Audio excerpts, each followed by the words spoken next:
I never thought the worst day of my life would also become the day everything finally made sense. My name is Sophia, and for the longest time, I believed I was just a quiet girl who got lucky enough to have a father who loved her more than anything. Growing up, it was always just me and Dad after Mom passed away when I was little. He was my whole world, the man who taught me how to ride a bike, who stayed up late helping me with math even when he was exhausted from work, who promised me that no matter what happened, we would always have each other. Our house wasn't a mansion, but it felt like home. Warm lights in the evenings, the smell of his coffee in the morning, and laughter that filled every room. I was 24 when everything shattered. Then came Vanessa, my stepmom. She entered our lives like a beautiful storm, elegant, charming, always saying the right things. Dad was lonely and I wanted him to be happy, so I welcomed her. At first, she was sweet to me. She'd compliment my outfits, ask about my dreams of becoming a writer, and even helped plan family dinners. But little things started to feel off. The way she'd watch me when Dad wasn't looking. The subtle comments about how I was still living at home at my age.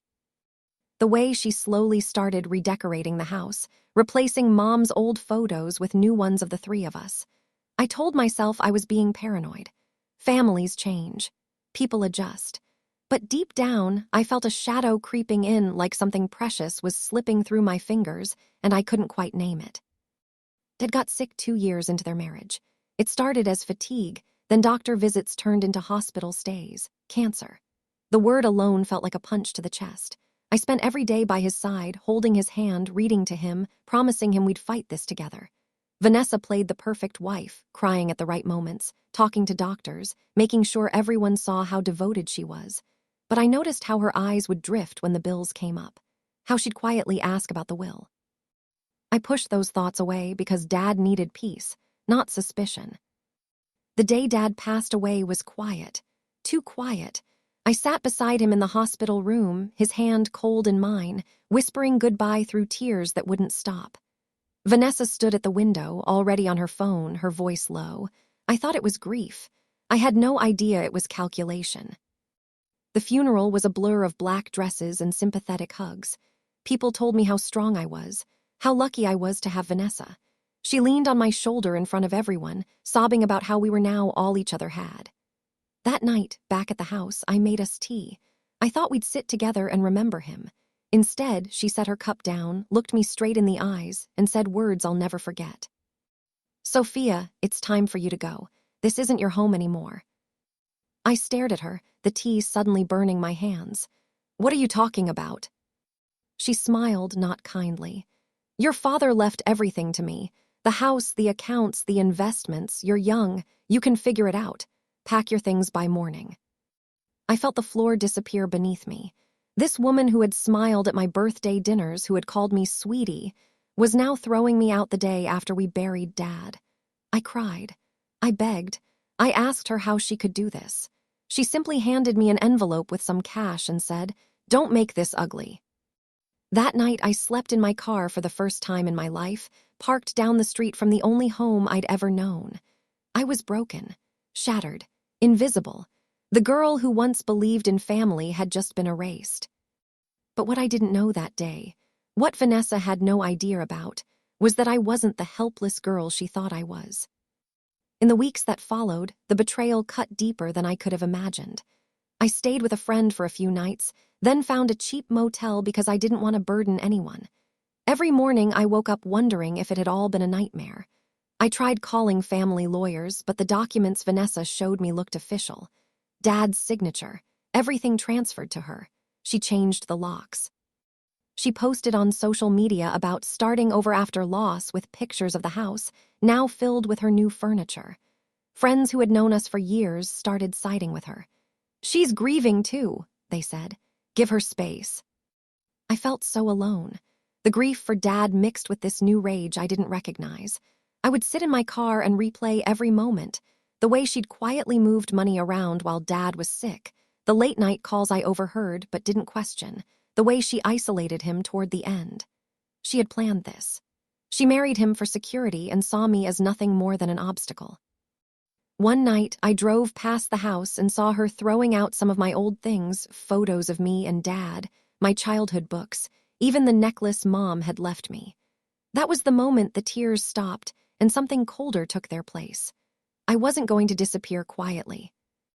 I started digging, quietly. I reached out to Dad's old business partner, someone I hadn't spoken to in years. What he told me changed everything. Dad had been protecting me. He knew Vanessa's true nature late in the marriage. He had created a separate trust, one she didn't know about. A significant portion of his assets, including shares in a company he co-founded, had been placed in my name years earlier. The will she waved around, it only covered what he wanted her to see. The rest was hidden, legally airtight, waiting for me to claim it when I was ready. But there was more. Dad had left me a letter in that trust. In it, he apologized for bringing her into our lives and told me I was stronger than I knew. He had been quietly building something for me, not just money, but connections. I had spent the last few years working remotely as a financial consultant, something I downplayed because I didn't want to seem boastful. What Vanessa never realized was that I had built my own quiet success. I managed investments for several high-profile clients. I had saved every penny Dad ever gave me. And most importantly, I had proof, emails, bank records, and recordings from conversations I had started saving when I first felt uneasy. The anger didn't consume me. It focused me. I stopped being the victim and started becoming the woman Dad believed I could be. I remember the exact moment I decided I was done being silenced. I was sitting in that cheap motel room, staring at the letter from Dad, and I whispered to myself, "She has no idea who I really am." From that day forward, I moved with purpose. I hired a sharp lawyer, not just any lawyer, but one recommended by Dad's old partner. We reviewed everything. The trust was ironclad. Within weeks, I had access to accounts Vanessa didn't even know existed. But I didn't rush in. I wanted her to feel secure first. I wanted her to believe she had one. I started small. I reached out to mutual friends and shared my side calmly, not with anger, but with quiet truth. Some believed me, others didn't. That was okay. I documented everything. Meanwhile, Vanessa was living large, posting vacation pictures, redecorating the house, even trying to sell some of Dad's vintage car collection. Then came the first real move. I filed the paperwork to reclaim the house and the primary assets. The letter from the lawyer arrived at the house while she was hosting a new chapter dinner party. I can only imagine her face when she opened it. She called me immediately, her voice shaking with fury and panic. "What is this? You can't do this." I answered calmly for the first time in months. "Vanessa, you kicked me out the day we buried Dad. You thought I was nothing, but you never really knew me." She threatened. She cried. She tried to play the victim again. But the evidence was overwhelming. Forged documents. Mismanagement of funds while Dad was ill. The recordings I had saved, her voice admitting she was securing her future while he was in the hospital. The legal battle was intense but swift. Friends and former colleagues of Dad came forward with statements. The company shares I now controlled gave me leverage. In the end, she lost the house. She lost the accounts she thought were hers. She was exposed publicly in our quiet community, not in a screaming headline, but in the way people slowly turned away from her.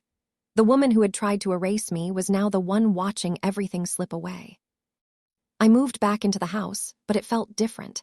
I kept some things the same, Dad's favorite chair, photos of us together, but I made it mine. I started writing again, the stories I had put aside during the pain. And I made sure to help others who had been through similar betrayals, quietly funding support for young women facing family greed. The final confrontation happened on the porch of what used to be her dream home. She showed up with her bags, demanding one last conversation. Her face was pale, her usual confidence gone. "How did you do this?" she asked, voice breaking. "You were just a girl." I looked at her, really looked, and felt something release inside me. Not hatred anymore, just closure. "I was never just a girl, Vanessa. I was Dad's daughter, and I was always more than you could see." She left without another word.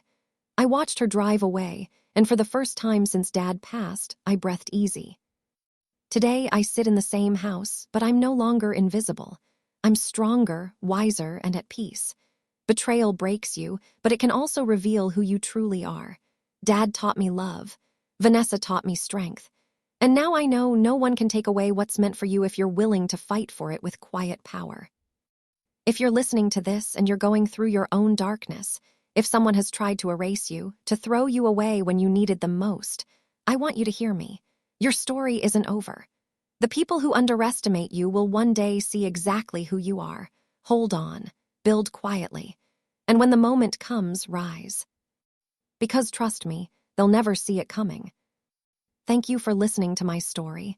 If it touched you, share it with someone who needs to hear it. And remember, your power is already inside you. You just have to believe it.